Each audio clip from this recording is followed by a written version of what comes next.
es que Gustavo Petro se le arrodilló al ELN, al Clan del Golfo, a las FARC, en general al narcotráfico y a los grupos criminales. Gustavo Petro es valiente para premiar a los bandidos, pero es un cobarde para proteger a los colombianos.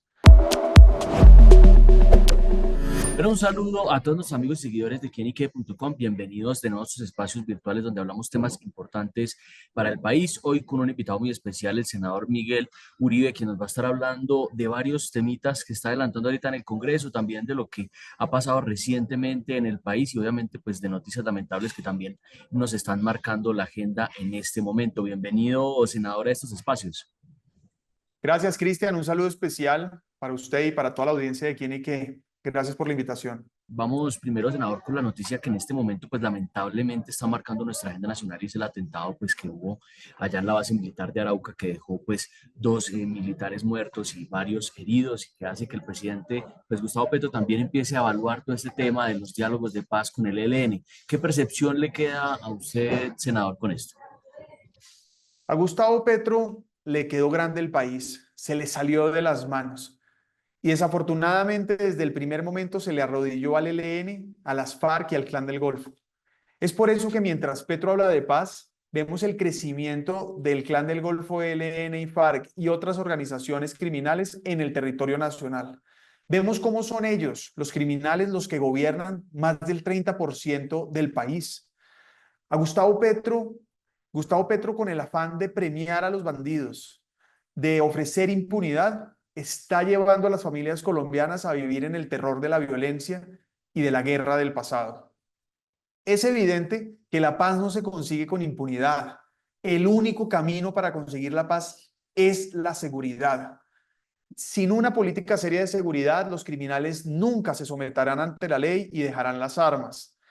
Y lamento profundamente que después de 2 años de gobierno, cuando Gustavo Petro propuso hacer la paz y juró que iba a hacer la paz con el ELN en 3 meses, hoy estemos viviendo cada vez más las consecuencias violentas de la propuesta de la paz total. La paz total no es otra cosa que una fachada para que Gustavo Petro premie a los bandidos que lo ayudaron a llegar al poder y castigue a quienes no lo respaldaron. Pero lo que es cierto es que Gustavo Petro es valiente para premiar a los criminales, pero es un cobarde para proteger a los colombianos. Colombia hoy necesita rodear a sus militares y a sus policías y no podemos descansar hasta recuperar el monopolio de fuerza en todo el país. Solo así podemos vivir tranquilos. Sin seguridad no hay paz. Y desde aquí aprovecho para manifestar toda mi solidaridad a la policía, al ejército y en especial a las familias de estos soldados, muchachos jóvenes que fueron asesinados y heridos por cuenta de la complicidad del gobierno y la indiferencia de Gustavo Petro. Sí, el tema con el ELN siempre resulta ser complicado porque siempre tenemos estas dualidades entre los diálogos y las acciones, digamos, militares o terroristas en este caso. ¿Cree usted, senador, que el proceso de diálogo con el ELN tuvo demasiada elasticidad, ya más de la que debió haber tenido desde el principio? Hace rato hemos venido diciendo que los procesos de paz que Gustavo Petro inició con las diferentes organizaciones criminales son solo una fachada en donde Gustavo Petro les ofrece impunidad y ellos a su vez se fortalecen. Hemos visto cómo la tasa de secuestros está disparada, la extorsión, nuevamente los atentados contra los oleoductos. Es decir, es evidente que estos grupos, en vez de demostrar voluntad de paz, lo que están haciendo es fortaleciendo y continúan delinquiendo. Pero la incapacidad de Gustavo Petro es absoluta y está condenando a la muerte y a la miseria a los colombianos. Es evidente que los diálogos con los grupos criminales y las figuras de sometimiento son posibles, pero es el resultado de una política seria de seguridad, donde hay sometimiento porque por el otro lado hay una respuesta efectiva por parte del gobierno y del Estado. Necesitamos llenar esos vacíos de poder con la presencia legítima y el monopolio de la fuerza del Estado. Pero desafortunadamente, si el gobierno renuncia a tener una política de seguridad, no existe ninguna posibilidad de que un proceso de paz sea exitoso. Pero además recuerdo que aquí no se trata de ofrecerle impunidad a los criminales, se trata de ofrecerles figuras de sometimiento ya utilizadas en el pasado para que dejen las armas y se sometan a la ley. al Estado de Derecho, sin tener que manipular la institucionalidad para darle prebenda a los criminales. Y buena parte de lo que tenemos que hacer es recordar nuestra historia, recuperar nuestros valores y nuestros principios y no olvidar que hay un sector político que hoy gobierna que quiere volver a los victimarios víctimas y a los verdugos salvadores. Sí tenemos que llegar a un país pacífico, pero el único camino es la seguridad. Sí, esa renuncia a la que usted habla es un punto interesante porque es algo de lo que más se le ha criticado al presidente. Ayer o esta mañana, el exministro de Comercio, Luis Guillermo Plata, pues puso un trino, de hecho usted reposteó, que citando una frase de Winston Churchill, en el que dice, el que se arrodilla para conseguir la paz se queda con la humillación y con la guerra. ¿Usted cree que esa frase de Churchill le cabe, digamos, a la coyuntura actual del país? Pero por supuesto, es que Gustavo Petro se le arrodilló al ELN, al Clan del Golfo, a las FARC, en general al narcotráfico y a los grupos criminales. Gustavo Petro es valiente para premiar a los bandidos, pero es un cobarde para proteger a los colombianos. Más se demora el ejército capturando un disidente de las FARC que Gustavo Petro nombrándolo gestor de paz.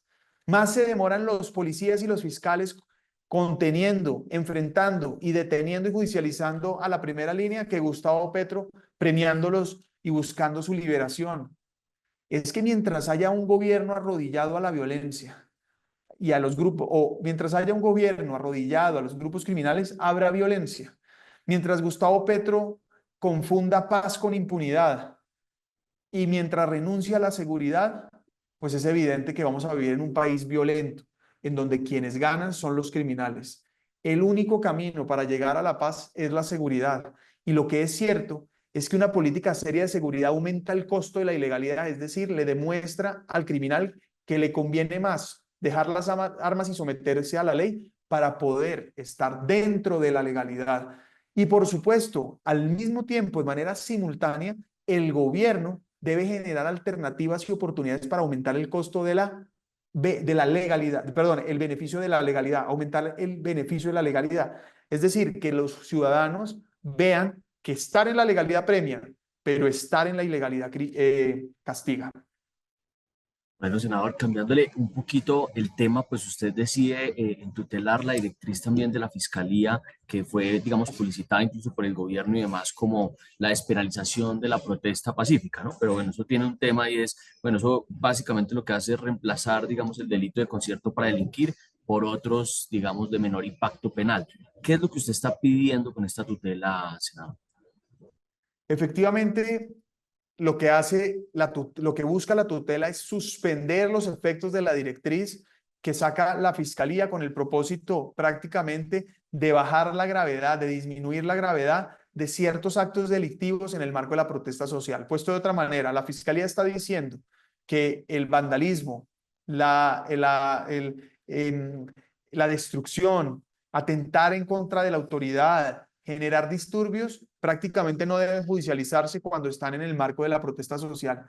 Eso es literalmente abandonar a los colombianos y renunciar a proteger a los ciudadanos. La labor que tiene la fiscalía es judicializar a todo aquel que cometa un delito. Y en este caso está prácticamente diciendo lo contrario. Por eso presenta una tutela que lo que busca es que un juez le ordene a la fiscal suspender los efectos, primero, suspenda los efectos de esta directriz y le ordene a la fiscalía adelantar las judicializaciones necesarias siempre y cuando haya, obviamente, disturbios, protestas violentas, abuso contra la autoridad, enfrentamientos, etcétera. Y lo que estamos buscando es proteger a los colombianos. Es que hoy los colombianos se sienten abandonados. Necesitamos un gobierno que proteja a los colombianos, que ponga orden en este país y que garantice una política seria de seguridad para alcanzar una convivencia pacífica. No existe en el mundo un país seguro, no existe, que no tenga una política seria para enfrentar la criminalidad. Y Gustavo Petro confunde seguridad con paz y creen que paz, insisto, es darle impunidad a los criminales. Aquí lo que están haciendo es ofreciendo la impunidad a los criminales de la primera línea, que no son otra cosa que delincuentes encapuchados que salen a destruir las ciudades del país. Correcto, senador. Y por qué, digamos, usted en este caso específico señala que la Fiscalía se está tomando atribuciones de lo que le correspondería al Congreso de la República?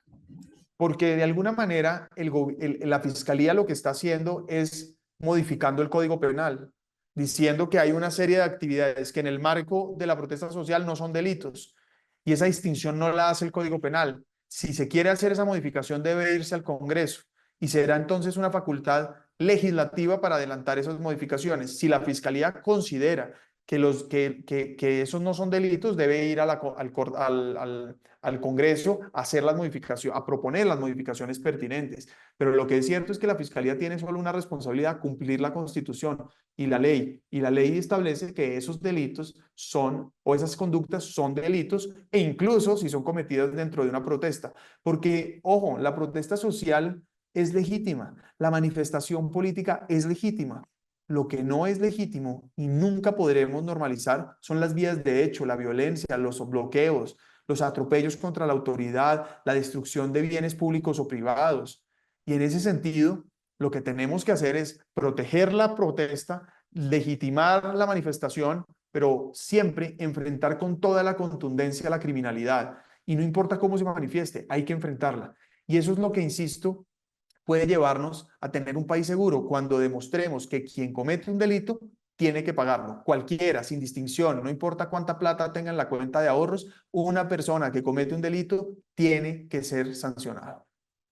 Y eso me lleva a otro tema ahorita que justamente estamos con todo este tema de la reforma pensional y demás, que bueno, también se empieza también a convocar unas marchas por parte del gobierno en el cual empezamos a mezclar una serie de temas, ¿no? Ellos dicen que es una marcha en contra del dichoso golpe blando del que están hablando desde hace un tiempo, pero también usted hace unas denuncias ayer muy importantes con el tema de cómo se está convocando a los afiliados a Colpensiones y demás para celebrar también el Día del Adulto Mayor, justamente, digamos, en el marco de estas marchas a favor del gobierno.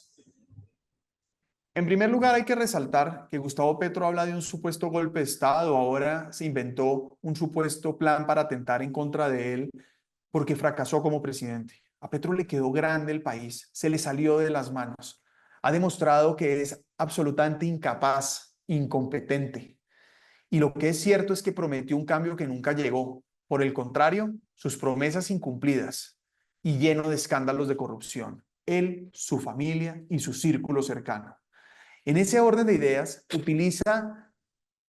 utiliza la propuesta de generar zozobra frente a un supuesto plan para atentar en contra de él o de golpe de Estado, para victimizarse, para lavarse las manos, para evadir su responsabilidad, como lo han hecho otros dirigentes populistas y autoritarios de la región. Maduro, Chávez, Daniel Ortega en Nicaragua, los Kirchner en Argentina, utilizaban este tipo y utilizan este tipo de mecanismos porque es la manera en la que permite victimizarse, desviar la atención y de alguna manera cautivar o comprometer la agenda pública con otra discusión, saliéndose, insisto, del escándalo que lo rodea, del escándalo de corrupción, de su ineficiencia, de sus problemas.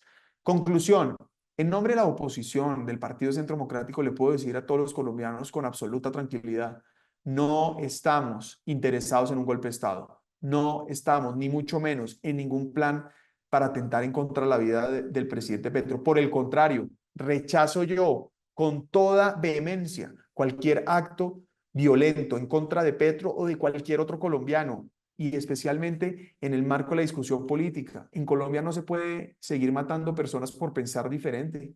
Esa es una tragedia que ha vivido este país y no puede seguir ocurriendo. Gracias al gobierno de Álvaro Uribe eso se disminuyó, prácticamente llegó a cero los asesinatos políticos, pero desafortunadamente cuando la impunidad es la bandera del gobierno, pues aumenta nuevamente la violencia.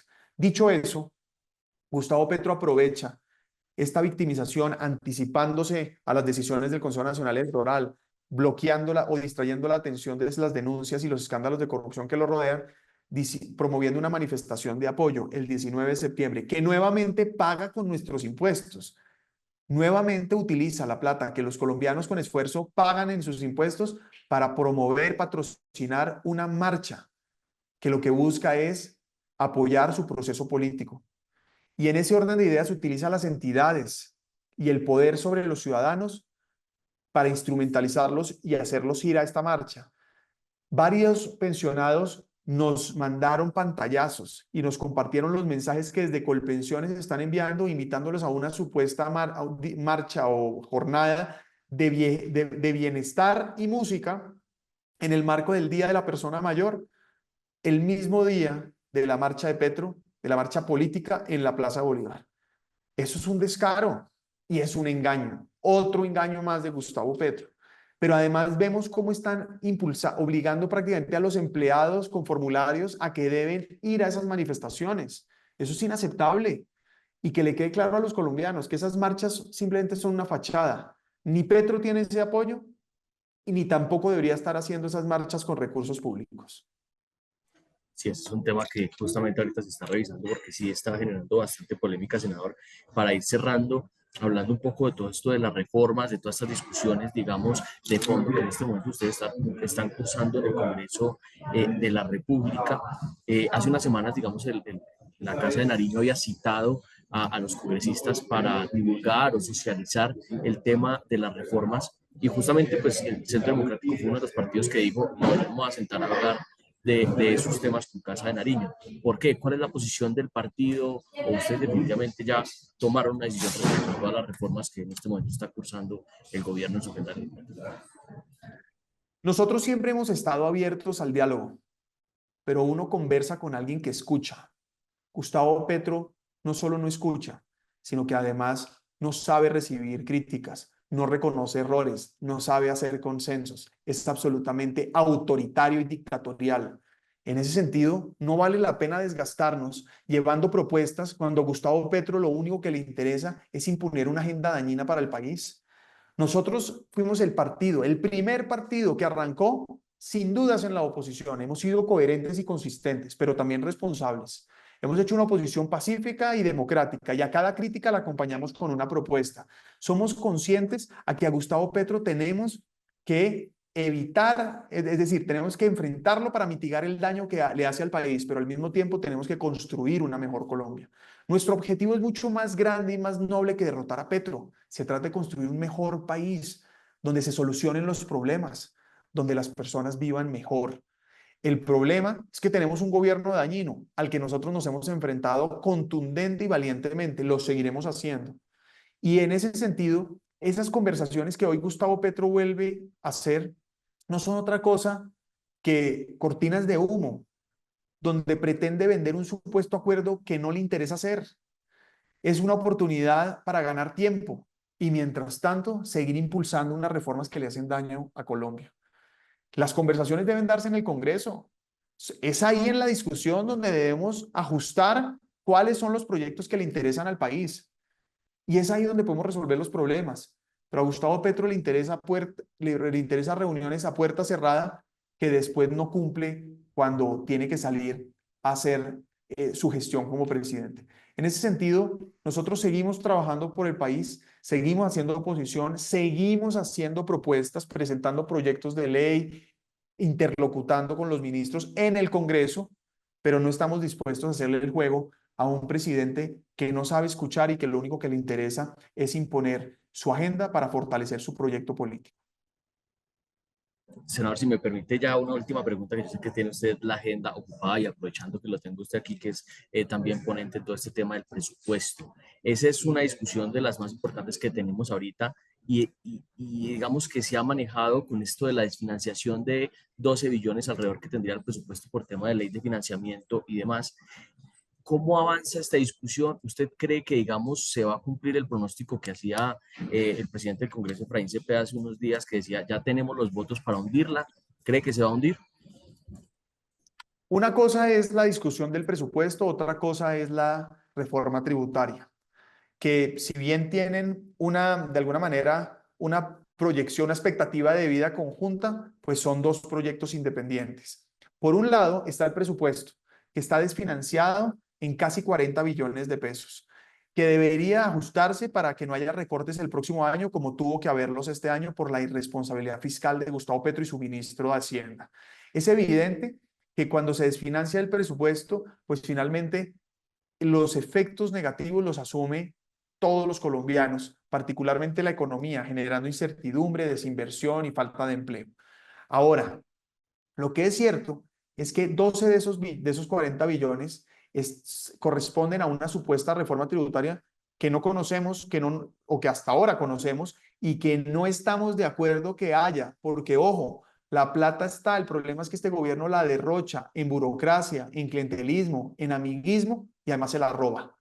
Le dije yo con claridad al ministro Bonilla y Alexander López, director del DNP, echen tijera, corten burocracia innecesaria, dejen de robarse la plata y no tienen que volverle a meter la mano al bolsillo a los colombianos.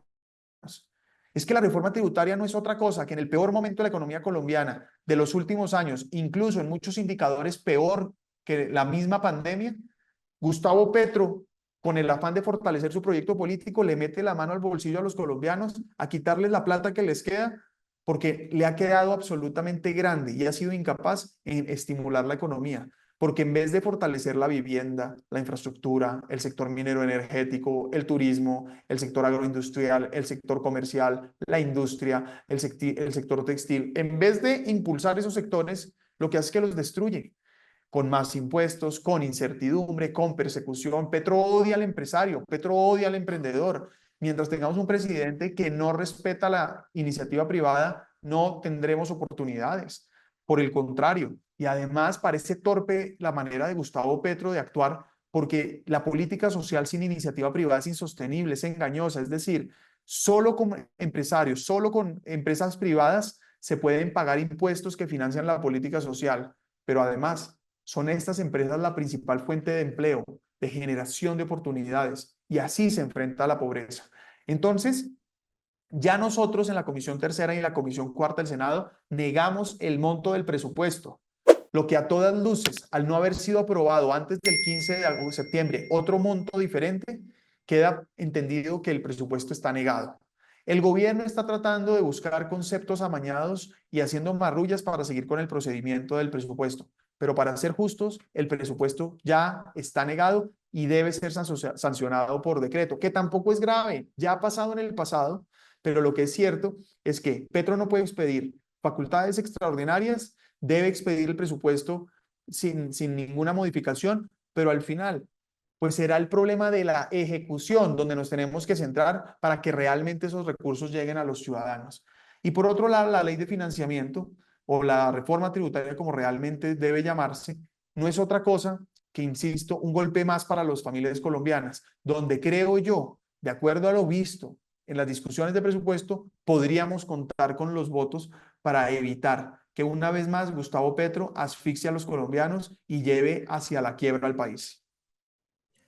Pues, senador, aquí estaremos muy pendientes de cómo avanza esta discusión y seguramente pues lo estaremos invitando para seguir analizando cómo avanza este tema del presupuesto general de la nación y por supuesto también la ley de financiamiento. Senador, muchas gracias por este tiempo para quienique.com. Muchas gracias, un saludo especial. Gracias por la invitación.